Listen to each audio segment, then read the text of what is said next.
is Fitria Putri Arifina. You can call me Aina. And then my major is Industrial Engineering. TZDA class with name 27025054880. Okay. I choose to audio track track 2 and 59. Track 2 is talking about phyllotaxy. Okay, today we're going to talk about phyllotaxy. Phyllotaxy is a scientific term that refers to the arrangement of leaves on the stem of a plant. On most plants, leaves are arranged in a definite pattern. It's very unusual for a plant to have randomly placed leaves. One of the main reasons why the leaves on a plant stem are arranged in an orderly way is to ensure that each leaf is exposed to the maximum amount of light with a minimum amount of interference from other leaves. The first type of leaf arrangement is the alternate arrangement. You can see this type of a leaf arrangement in the diagram. In this type of leaf arrangement, there's only one leaf at each node. And a node, by the way, is the spot where the leaves attach to the stem. The next type of leaf arrangement is the opposite arrangement, which you can see in the diagram. In this type of leaf arrangement, there are two leaves at each node, and these two leaves are opposite each other on the stem. This type of leaf arrangement isn't as common as the alternate arrangement, with one leaf at each node. The last type of leaf arrangement that we're going to look at is called the whorl leaf arrangement. This type of leaf arrangement is the least common of all. It isn't as common as either the opposite or the alternate arrangement. In this type of arrangement, in the whorl arrangement, 3 or more leaves are attached to the stalk of the plant at the same node. In the diagram, you can see 3 leaves at the same node, but it's also possible for there to be more than 3 leaves at the same node. And the leaf arrangement will still be considered a whorl arrangement. Okay, we're going to the next audio. Today I'll be talking about different style of gem cutting, particularly about how these different styles developed historically. The first style of gem that I'll be talking about the cabochon, the table cut, the rose cut, and the brilliant cut. The first style of gem cutting which you can see in this drawing is the cabochon. The cabochon is a round shape without facet. The cabochon style is quite old. It was the earlier style used to finish gems. The cabochon in this drawing are shown from the side.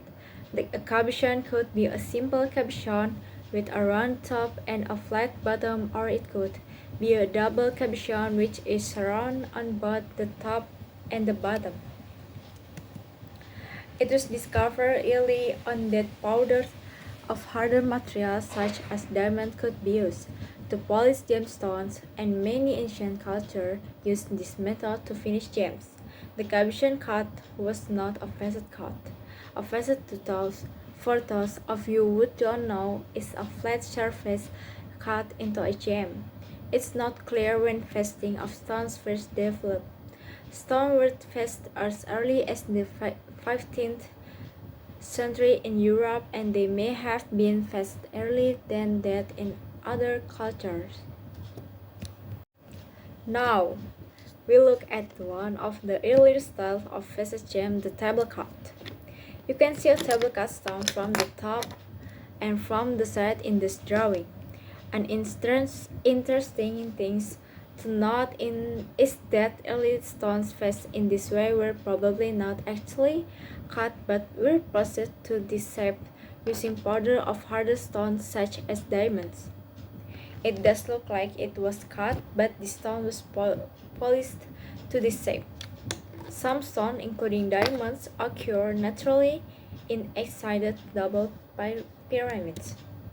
To create a table cut from an eight-sided double pyramid, is necessary only to polish a flat surface on the top of one side of the naturally occurring eight-sided shapes.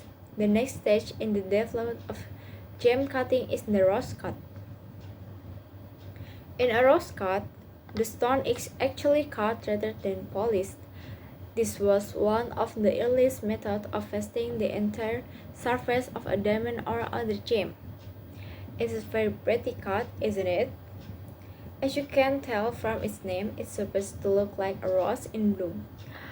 The rose cut involved cutting up to 32 triangular facets on the top of diamond and a flat surface on the bottom. You can see a rose cut in the drawing from the top and from the bottom. Oh, excuse me, there's a top view and a side view. There's no bottom view of the rose cut. Now, you should note that this type of cut was beneficial because it maintained much of the original stone. However, it doesn't reflect like in Wayne the Maximus the stone shine in brilliance because it doesn't reflect like as well as other cuts. The rose cuts no longer is much today. Okay, and the last type of cut we'll look at is the brilliant cut. The brilliant cut came into use after the other styles. You can see a brilliant cut from the top and from the side and from the bottom. The brilliant cut face on the side and the top, also on the bottom. A stone with a brilliant cut in the correct proportion reflects the maximum amount of light through the top of the stone and creates a stone that, as its name indicates, shines the most brilliantly. This style of stone is used quite often today because so reflective. We've seen four different styles of gems today in the order they developed historically.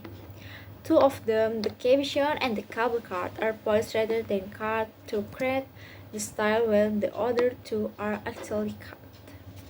Okay, it's enough for me. Correct me if I'm wrong. So, thank you.